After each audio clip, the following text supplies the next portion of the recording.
Boa tarde a todos. Eu me chamo Genivalda Cândido, mais conhecida como Val Cândido. Eu sou doutoranda em Ciência da Informação, sou mestre em Museologia, sou museóloga, trabalho atualmente no Museu Agente Teixeira Leal, localidade de Salvador, Bahia.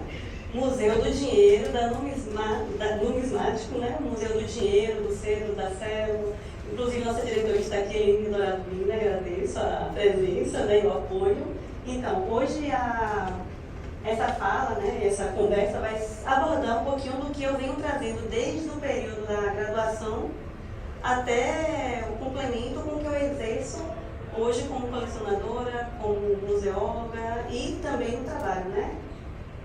Bom, nós vamos falar sobre coleção, colecionismo, qual o valor da fé? E aí vocês devem estar perguntando por que trazer a fé dentro da coleção do colecionismo e principalmente na numismática, né? Então, nós vamos adiante para ver um pouquinho sobre isso. Parabéns à sociedade, né, pelos 100 anos, para começar. Em segundo lugar, obrigado pelo convite. É uma honra estar aqui hoje fazendo parte desse momento muito significativo para a numismática e acho que para todos os colecionadores. O que seria o colecionar?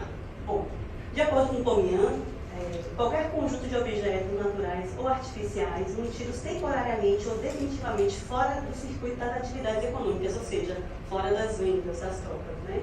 Sujeitos a uma proteção especial num local fechado, preparado para esse fim e exposto ao olhar público. Isso é um pensamento de Pomian. Ele traz que a coleção, além de ser apresentada ao visitante, a um curioso, ela tem que satisfazer principalmente ao seu colecionador, ao detentor daquela obra.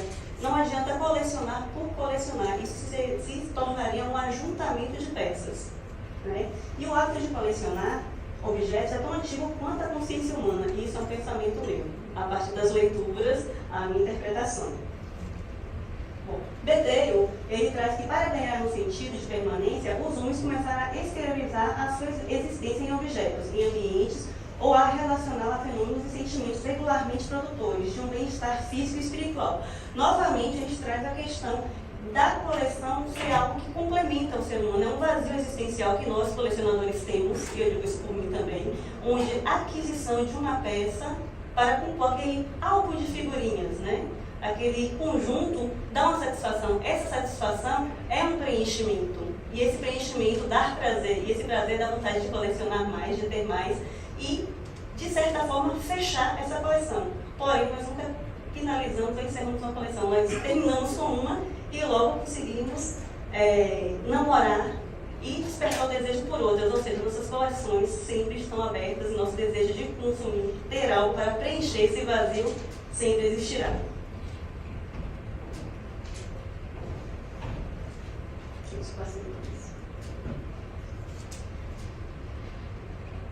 E o que é o colecionador? Quem somos nós? Nós somos seres inquietos, caçadores de tesouros, pesquisadores por natureza. Em qualquer parte do mundo, os colecionadores adotam atitudes semelhantes. São capazes de grandes feitos para adquirirem uma nova peça. Em alguns casos, não mensurando esforços para ir em busca do tesouro perdido. Eu penso, e acho que metade aqui deve pensar, nós viemos aqui só para colecionar? Para comprar? Não, viemos para colecionar. Angariar algo que falta na nossa coleção, ou uma raridade, ou algo que realmente nos passou despercebido em alguns encontros, e aqui com certeza muitos encontraram, né? Por infinitas razões, o mundo coleciona objetos, e a esses são atribuídos valores, sejam afetivos, culturais, como nós acabamos de ver agora, né? O caso do Itaú Cultural, foi algo que foi construído a partir de uma pequena coleção, foi tomando vastidão e hoje é um museu. Culturais, simplesmente materiais, ou seja, a questão de troca, de compra, e esse fato por si só justifica a necessidade da preservação e conservação dos mesmos ao longo do tempo. Foi o que aconteceu com essa peça, né, com esse conjunto hoje apresentado pelo colega anterior. E também aconteceu e acontece no museu onde eu trabalho, né, que é uma coleção formada a partir de peças de um colecionador que tomou ares e hoje é um museu, Agente Teixeira Leal. E os museus? Bom, aqui eu não vou ficar me detendo a ler, né, esse texto, porque o colega trouxe, e é verdade, para se formar um museu, para se construir um museu, há várias premissas em relação a qual a função desse museu, qual a função, qual a tipologia, o que um museu pretende apresentar, não apenas só as peças. Isso seria algo como uma feira. Trazer a peça por trazer, sem trazer uma contextualização social, cultural, é o mesmo que um ajuntamento. Não há necessidade e não há uma notoriedade. Então, os museus, desde a sua época de criação, né, o mais conhecido foi de Alexandria, muitos falam que é uma biblioteca. Nós, da museologia, os conhecemos, né, temos a premissa de que o primeiro museu-biblioteca foi de Alexandria, onde eram apresentadas formas de curar a alma, de curar a vida da pessoa a partir de fruições, de leituras, de música, de banhos, de comida. Ou seja, era uma cura da alma, do físico pela alma, pelo conhecimento. E é isso que os museus hoje também servem, ao meu ver. Né? Eu estou dando um pouco mais, isso é mais a partir da minha percepção e sentimento. Né? Os museus não são apenas casas de adorações, de apresentação de objetos, mas cura. Tem pessoas que estão agoniadas, eu já vi isso acontecendo no Eugênio, visitantes chegarem agoniados. Nossa, e aqui eu encontro a tranquilidade. Como assim? Porque a gente consegue parar, consegue ver o objeto e entender alguma coisa. Eu fico assim, poxa, o que está acontecendo com essa pessoa? Mas aqui deu calma, isso já é alguma coisa boa. Então, assim, os museus são casas de cura, são casas de conhecimento, de cultura e de prazer. Bom, os templos gregos, como eu já falei anteriormente, né? E esses objetos, eu trago objetos vivos, objetos mortos, gabinete de curiosidade. Gabinetes são os ajuntamentos. Esses objetos vivos são por quê? Por que se termos vivos? Porque eles trazem algo além do contexto estético, dá o prazer, dá a sensação de calma, de tranquilidade, de conhecimento. Também estão vivos, eles trazem histórias, trazem narrativas. Como foi feito, por que foi feito, qual a circunstância, o que tem por trás. Eu chamo de museu vivo por isso, de objetos vivos por isso. Eles trazem algo mais, eles preenchem e matam, entre aspas, a curiosidade. Mortos, porque um objeto colocado em um museu, sem explicação, sem informação, apenas pelo prazer estético de você passar a olhar, nossa, que placa linda, você saiu, você esqueceu, você não vai se lembrar de mais nada do que tinha ali, aquilo não te passou nada, não acrescentou nada e não lhe alimentou. E, bom, os museus, eu vou dizer assim, que começou a surgir, de certa forma, num sentido arraigado da coisa, com o catolicismo, quando os padres começaram a fazer aquisições, e essas aquisições eram guardadas. Virou um ajuntamento. E com o tempo isso passou a ser apresentado ao público, né? Tirando da guarda e sendo apresentado às pessoas. Bom, a primeira solicitação de evolução à instituição museu. Nessa utópica cidade, haveria um museu, um diferente modelo de época. Ele seria uma revolucionária sede de pensamento científico, sem paredes, onde as crianças aprenderiam brincando todas as ciências e artes. Tal museu seria a modelar antítese dos sistemas ecosclásticos jesuíticos, de fé e a disciplina e com aprendizado baseado na memorização. Isso aqui é o Panela, trazendo a primeira apresentação de museu como centro cultural, centro de conhecimento. Isso no período de Revolução. Aí no renascimento da família Médici, que foram os promotores, né, pode-se dizer, da cultura, dos museus. Século XVIII também foi um período muito significativo, porque o primeiro museu público, como conhecemos hoje, ele surgiu a partir da adoção de John Franciscan, né? Foi feita por Elias Ashmore, que é o Museu de Ashmore, na Universidade de Oxford, ficou conhecido como Ashmore Museu. Nesse museu ele seguiu praticamente os critérios gregos romanos, né, a Alexandria, onde o museu não era apenas a apresentação estética, mas uma casa de cultura, de prazer. E aqui no Brasil? Aqui no Brasil, as questões chegaram no período do século XIX e XX com a vinda da família real, né? Foi a Casa dos Pássaros, gabinete, que era tido como gabinete de curiosidades. Por quê? Porque tinha um ajustamento, tanto na questão não tipológica, não havia uma separação, eram tudo junto e misturado, como a gente diz. Ari Dodge Barroso e outros grandes artistas da época, nesse período, trabalhavam nesse espaço. Então, assim, eles faziam incursões aos interiores do Brasil e saíam angariando tudo, desde vasos de barro, artefatos populares. e chegavam nesse espaço e colocavam. Então, assim, não tinha uma separação, aqui vai ser numismática, aqui vai ser artes plásticas contemporâneas, do período, aqui vai ser... Não tinha isso, era tudo junto. Inclusive, os objetos que eu estudo no doutorado, né, desde a graduação, que são os ex-votos, tinha uma sala específica para isso, não, ele ficava no centro, disposto como obra popular apenas. Não dizia o que era, não tinha especificações. O século XIX foi o grande período do surgimento dos museus do Brasil, né? Pode-se dizer que foi o século, a era dos museus brasileiros, onde vários museus foram construídos e com tipologias, separações, ou seja, não foi no ritmo da Casa dos Pássaros. Os museus passaram a ter suas nomenclaturas próprias, suas tipologias, Museu de Artes Plásticas, está o período. Museu, como nós temos, Eugênio Teixeira Galhardo, numismática. Então, assim, especificidades, temas específicos em museus específicos. Eu acho que eu desenhei, não é errado. E nesse contexto todo, por que eu trago a fé? Porque quando os portugueses chegaram ao Brasil, eles não trouxeram apenas o escambo, a troca, a novidade. Eles trouxeram também a nossa fé católica, né? Todo mundo diz que é católico, você é o que é católico? Mas por falar, muitos não são católicos, mas é mais cômodo falar católico. Então, eles trouxeram a fé. Junto com essa fé, eles trouxeram o conhecimento do que é o céu e o inferno, do que é o bem e do que é o mal. O índio não tinha isso. Apesar de serem politeístas, eles, de crer em vários deuses, eles não tinham essa noção de castigo como o português tinha e trouxe. Os índios faziam pagamentos de promessa? Com certeza, só que não com esse nome. Pagavam suas promessas? Com certeza, só que não com esse nome, né? A adoração à divindade, ao sol, a adoração à lua, à terra, tudo eles faziam pedidos para uma grande chuva, uma boa colheita.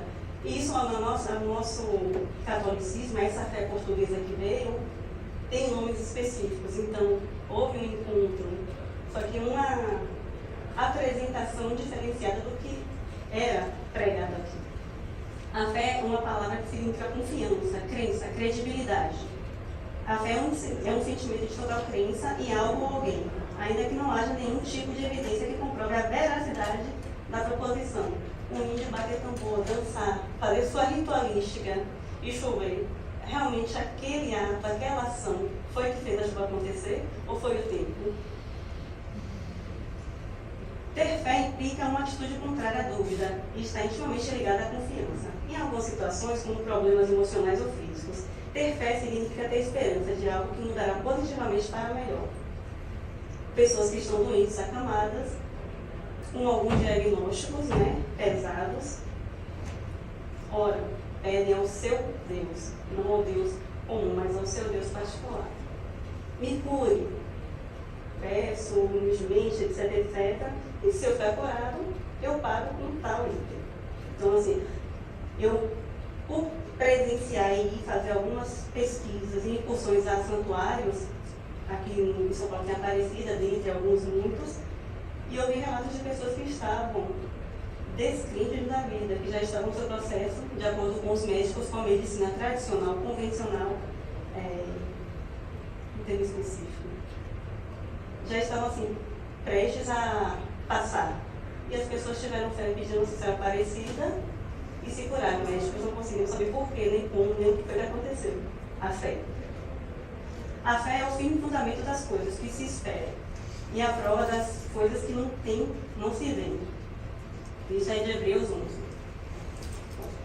E aí eu trouxe um pouquinho aqui no meio da conversa os ex-votos, né? Ex-votos, o que são? São objetos tridimensionais que são colocados em salas de milagres, né? Por que esse nome ex-voto? Ex-voto vem do grego e do latim. Voto sucesso, voto que fez. Então, como eu narrei anteriormente, a pessoa que está passando por enfermidade, ou outros, né, como a aquisição de um carro, a aquisição de uma casa, de um trabalho, de uma melhora de vida financeira. Cada santo, de acordo com os especialistas, tem a sua capacidade de exercer milagres, né? Então, se peça o santo correto, não peça o santo errado, que pode ser que não seja atendido, ainda tem isso. Uma cura de corpo, geralmente vão a mais a Deus, Nossa Senhora, que é a mãe intercessora de todos, né? E caso eu fique curada dessa dor de cabeça que nunca passa, eu levo ao santuário tal uma cabeça para representar a minha que foi curada. Isso acontece. Então, assim, eu vi vários relatos em salas de milagres, muitos, né? E a pessoa leva a representação do que aconteceu com ela na cabeça. Alguns levam um texto escrito apenas e outros apenas naquela forma, cabeça. Onde se encontra, né, os exvotos, salas de milagres, cruzeiros, igrejas, então vários, capelas. Como faço um? É um acordo seu com o santo. Tem uma especificidade? Tem que ser esse tipo ou não? Tem gente que chega à sala de milagres e leva uma radiografia, outros levam um cordão umbilical porque o filho nasceu bem. Então, assim, não tem uma norma. É algo solto, é algo direto do sagrado, do divino com a pessoa. E aqui, né, nessa brincadeira aqui de numismática, de exvoto, fé, eu trouxe representações. E se vocês observarem, há tipologias diferentes. Essa é a igreja do Bonfim, né? Aqui, na verdade, é uma das vitrines expositivas, é o Museu dos Exvotos. E nós temos cédulas, não só do Brasil, mas de outros países, moedas, representação de um objeto, da justiça. Nós temos a balança, nós temos um vale, um recibo de pagamento, uma carta, um trompete, né, instrumento musical, e um relógio. O que foi que essas pessoas pediram? Não tenho a mínima ideia, ninguém disse, não tem escrito. Por que estão juntos? Quem fez essa arrumação, na verdade, foi eu. Porque eu fiz, a minha leitura foi: dinheiro cura, dinheiro salva, dinheiro nos dá o que nós precisamos, materialmente, mas nem sempre fisicamente. Né? O instrumento é a beleza da vida. A balança é que a gente tem que pegar o que a gente faz e o que a gente não faz, e por que a gente fez, e se realmente tem valor. As moedas soltas e a justiça é que acho que em um determinado momento de vida a gente tem que pegar, se o que a gente faz é justo mesmo, e se o que a gente recebe é justo mesmo. Então, assim, foi uma leitura minha. Esse museu eu fiz a releitura dele, né, em 2017. E aí eu tenho algumas fotos, né, trouxe algumas partes, essa mesmo foi uma. Essa vitrine ficava repleta de todo tipo que vocês imaginarem, materiais de cera, cartas, cédulas, moedas. Tinha um violão pequeno, um violãozinho pequeno, e outros objetos que, assim, juntos não diziam nada. Eu preferi deixar a vitrine mais vazia para proporcionar uma leitura. E lógico, à frente tem uma etiqueta dizendo qual o sentido dessa vitrine, né? Para o visitante não ficar perdido, apenas ver um ajuntamento de objetos sem lógica, né? Sem leitura, sem compreensão. Bom, e o colecionismo, como eu falei, desde eras passadas, desde sempre o homem coleciona, né? O que eu consegui apanhar nas minhas pesquisas é que desde o Neolítico, nas tumbas funerárias da cidade de Anatólia, ou seja, já tinham questões de túmulos com vários objetos. Não eram apenas para a passagem do morto para a vida eterna, mas sim coleções mesmo de vários estilos de peixes de madeira, de pedras, armas. Depois na China, a tumba da princesa Tong, onde essa escavação durou 2 anos, ela tem 3 metros de profundidade e mais ou menos 6 metros de comprimento, onde tinha praticamente tudo que a princesa utilizava em vida, inclusive as coleções dela de roupas. E depois a Biblioteca de Alexandria, né, como eu trouxe, né? O objeto oferecido ao Deus é recebido por ele segundo os ritos e torna-se hieron, ou oráculo, e participa da majestade da inviolabilidade dos deuses. Subtraí-lo, destacá-lo e desviá-lo do seu uso, ou apenas jogá-lo, são atos sacrilégios, né? Vocês vão ver por que tem essa passagem aqui à frente.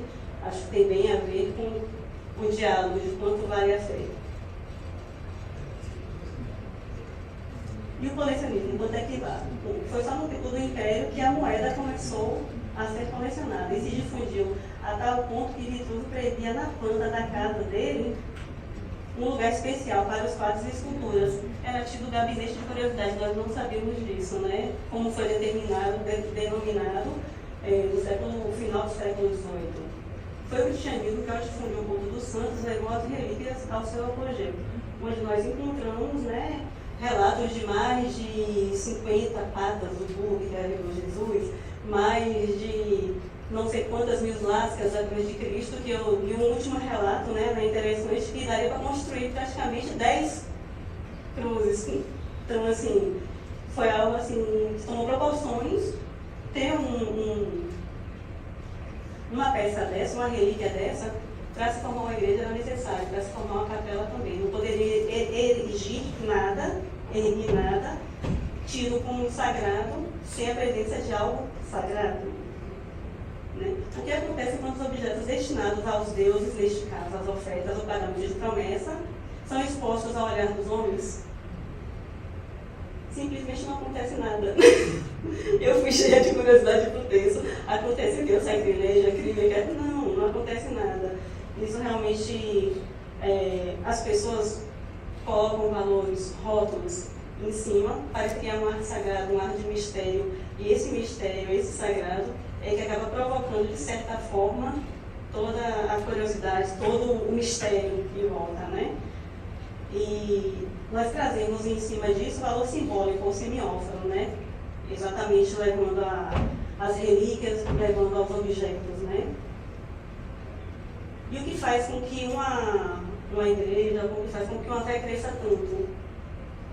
A quantidade de fiéis.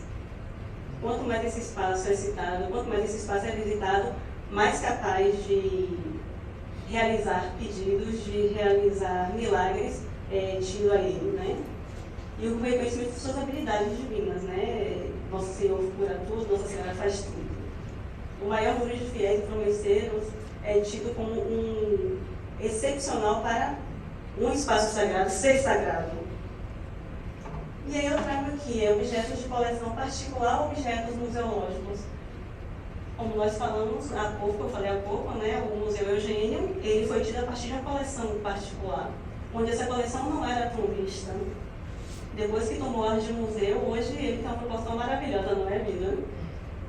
Mais de 20 mil visitantes por ano. Então, assim, é algo que, sendo de uma coleção particular, não é disponibilizado. E veio aqui mais um pensamento de genealogia, né? Uma das coleções particulares e dos museus parecem completamente diferentes, porém não são.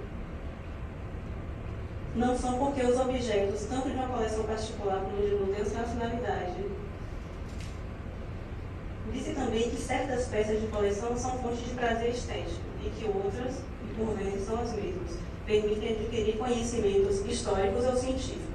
Enfim, observa-se que o fato de possuir confere prestígio, enquanto testemunha o gosto de quem adquiriu, ou as suas profundas curiosidades intelectuais, ou ainda mais a sua riqueza, a sua generosidade, ou todas essas qualidades juntas, né? E aqui nós voltamos à vitrine anterior, né? Trazendo um pouco do que tem nela, o monetário junto com a fé. Será que a pessoa, quando levou essa cédula, falou minha fé custa tanto, minha cura custou tanto, ou minha aquisição custou tanto, ou trazer apenas esse objeto simbólico já diz tudo? Porque a questão da fé não é a questão de valor, não é a questão, como nós vemos, em um tratamento, em algo desse tipo. É o simbólico que diz tudo, que fala por si. Aqui a vitrine do México foi paga também, não sei qual foi o pedido, qual foi a contextualização, mas a pessoa pegou cédulas, um fez uma camiseta, o outro fez um coração. E aí fica a critério de quem quiser trazer a sua fruição, a sua compreensão, a sua leitura acerca do que é colocado. Todos esses objetos que estão aí são exvotos, tá? São pagamentos de promessa. Relicário, um broche, aqui uma escultura. E a vitrine na sua contextualização completa, né? Aqui a sala dos esboços do Bonfim, né? O Museu dos Esboços, onde também um ajuntamento. E aí a gente se pergunta por que dessa forma, por quê? O que foi que teve tantos relógios, né? A minha pergunta maior é por que tantos relógios doados? O que significa? Para alargamento mais de tempo de vida? Muitas patentes, instrumentos musicais, aqui passaportes, placas, novamente ajuntamento de objetos, todos esboços, que é em Aparecida do Norte, aqui é no México. Aqui é a coleção particular do Museu Egídio Teixeira Leal, né? São os orixás. O colega trouxe a roupa de algumas amostras de dois símbolos de orixás. Um foi de Oxalá, que foi exatamente esse símbolo, e o outro foi de Oxóssi. Essa é uma menininha do canto A, foi uma, né, das maiores mães de santo da Bahia. E ela tem a medalha. Por que foi feita essa medalha? Foi de fé, fica a pergunta para você, da pergunta. Por que foi feito? Foi homenagem apenas? Foi fé de quem a concebeu? Né? A brincadeira, a gente fica muito brincando com isso nas questões da OMPesa. Os profetas também foi, claro, em homenagem, né, a Aleijadinho, a própria obra do Santuário de Bom Jesus de Matosinhos. Senhor do Bonfim, a Basílica. Dentre outros, né, Aparecida, João Paulo, nossa segunda vista ao Brasil. Querétaro, México. Todos eles são pagamentos de promessa que eu estou trazendo para vocês. E aqui, vamos lá. Quanto vale a fé? Todos esses objetos que eu mostrei aqui, eles são colocados em santuários. E objetos ex-votivos, promessas pagas, que são depositados, são de domínio público. Então, quem quiser chegar, manusear, tirar foto, pegar, é livre. E aí nós voltamos à questão de e o sacrilégio? Será que no sacrilégio você tirar algo que foi dado a um santo, que foi dado como pagamento de promessa? Bom, o Mercado Livre e vários comerciantes acham que não. Eles vão a esses santuários, retiram o material, colocam disponibilizado em sites, tem sites próprios, como vocês estão vendo ali no site, e vendem. Então, o colecionismo saiu e ainda dão uma apresentação de como isso pode ser colocado na sua decoração. Aqui tem esvotos, aqui também tem esvotos, todos esses têm um catálogo de compra e venda, e eu fiquei perguntando por quê? Qual o valor da fé realmente? Para quem colocou, teve um preço. Pedir a um artesão para construir algo de madeira, como que você quer, do jeito que você quer, com as características específicas que você quer, tem um preço. O preço foi esse. Então, assim, não é valor isso, não estou dando valor comercial à peça, mas é apropriação. Novamente, praticamente quase todos os objetos de madeira são esvotos, desde os santos, as imagens, as esculturas religiosas, aos próprios objetos devotivos. Esses são de cerâmicas. E a pergunta que ficou aqui é isso: qual o valor da fé para vocês? Obrigada.